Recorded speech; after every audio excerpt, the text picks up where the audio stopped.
2 women should just do it personally. Thoroughly disappointing finish. Chelsea 3, West Ham United 2. After being 2-0 up at half-time and playing an absolutely fantastic first half, yet again we find ourselves not putting in the same sort of performance as we did in the first half. We knew they were going to come at us, but I'm gutted, to be honest. It was. And it went from sort of like euphoria in the first half, didn't we? It was tremendous play. It was like probably one of the best first halves I've seen us play, to be honest with you. Yeah, well, we've been saying that now for the last few games, that we played really, really well in the first half. But that was quite exciting, wasn't it, as well? It was exciting, It was good. And but it was fast. We was, honestly, I don't want to say, because normally it was all joyous at half time, and then you knew they were going to come back. But for me, the substitution, Kilman, was a bit too early for my liking. Right. I don't know, what was he trying to do? Shore up the defence and hold that lead? Every time we've tried to do that, we've fallen apart, and we can't defend for toffee. We was playing quite narrow, wasn't we, as well, pushing them out to the wings, and we're not that good at crosses, so you just always was, anticipating, a cross coming in and us not dealing with it.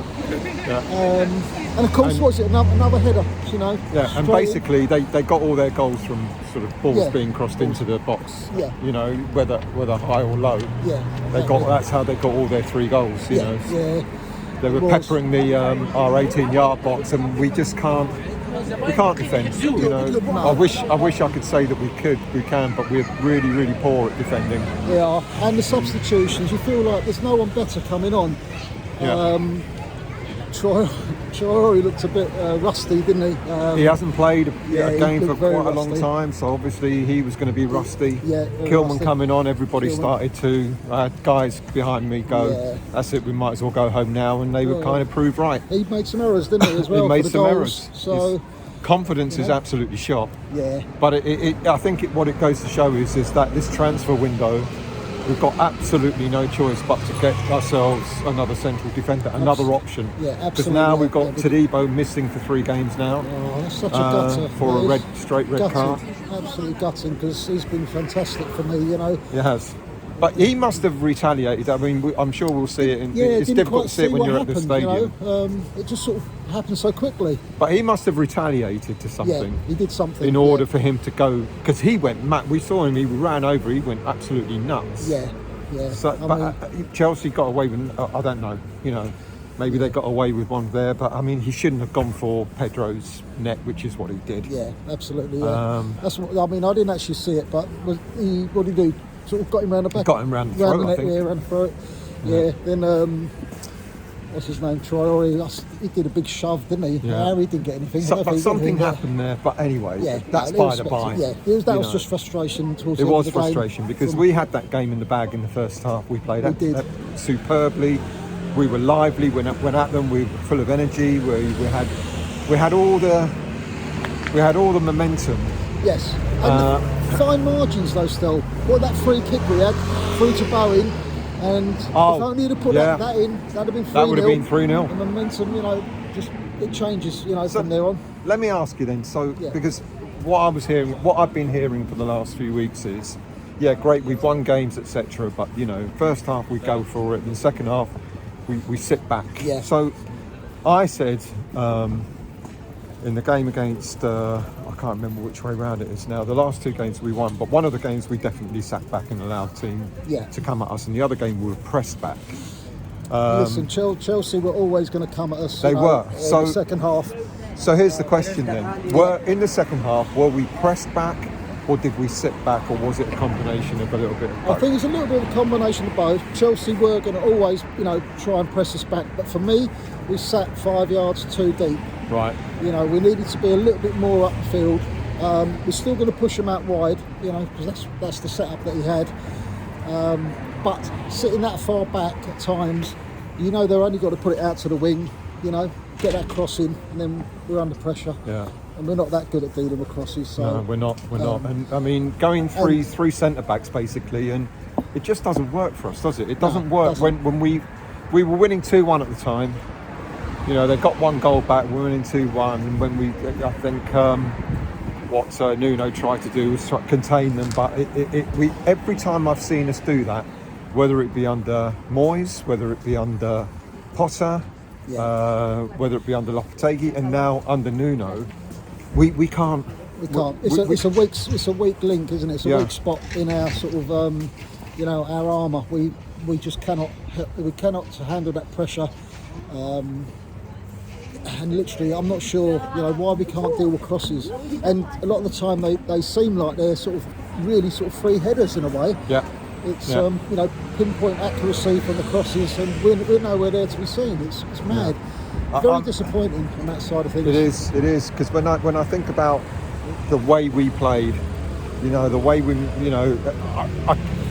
I know this is West Ham, but after being 2-0 up and the performance that we put in, I couldn't see us losing that game, to be honest with you. No. I knew they'd get a goal back. Yeah, and that's the trouble though, isn't it? When you do get pressed back a bit, and we do concede that goal, which, it's been a common theme, isn't it, for us, for all the season.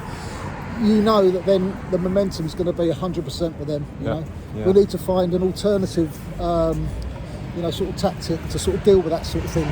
Surely Nuno knew at some point that the chances are Chelsea are going to score a goal. What do we do, when they do that? Yeah. And it just seems like we just keep on absorbing the pressure and trying to see the game out, because we're winning. Yeah, but seeing the game out when there's like 20 minutes left or whatever it was. Yeah, not good enough. It's too early, isn't it? Yeah, to try and see the game out. Yeah, that substitution was too early. Yeah. And Pablo, look, I mean, people will question it. People saying that all the substitutions were all defensive. They actually weren't. No. Okay, he put Pablo off, who ran his socks off. Yep, he did. Yet again, but and bringing Kilman on, absolutely, that was a defensive move. Yep. But then he did bring Traore and he did bring Wilson on. Yeah. And people were questioning, well, why did Bowen come off? Well, Bowen almost didn't make the game and he was limping when he came off, so it was evident that he had to come off. Yeah. Wilson for Tati actually was kind of the right move, because Wilson, you expect him to bully the mid, the defence, etc. So I didn't necessarily mind. Yeah.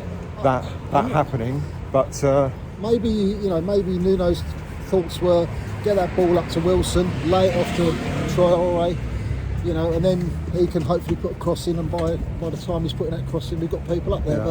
But that's not the way it turns. Yeah, no. I mean, the thing is with these sorts of games, especially like teams against Chelsea, you have to put your chances away.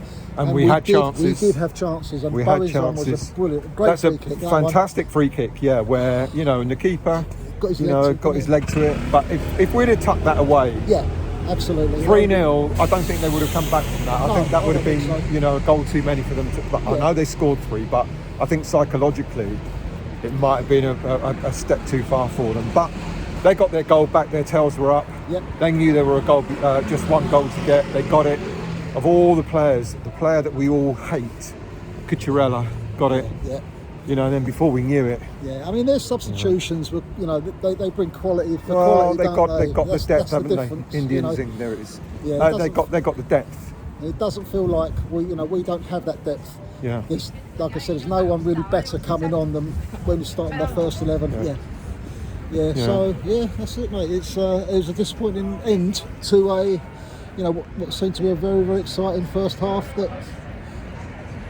We thought, here we go. We are going to be on a great run. Oh, mate, that's the most gutting thing of all. If we were scraping it, I guess we would have gone, all right, so we've lost. But we were bossing it, and then we just it's like we were crumbling, wasn't it? It's almost one of those games you felt that if we went on for another 20 minutes, it would have been 4-5-2 at the end of it.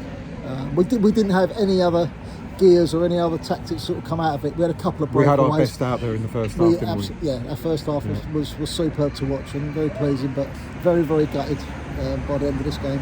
Oh well, now we've got Todibo missing, so we've got to do something in the transfer market, because I think people are full of fear that we now are going to have to rely on Kilman to partner Dinos at the back. So we're hoping now, we shouldn't have left it this late, but we're hoping now in the transfer window we get a defender in that's going to be able to start the game, not someone that's a backup, but someone that can start. And if we're going to sort of go on that front foot in the first half, we need to kill teams off, and it seems like we need at least 3 goals to kill a team off nowadays. Yeah. You know, that's it. It's a shame. It is what it is. Disappointing result. Great first half, but then game's 90 minutes is not just a half. Exactly. It's not over till it's over.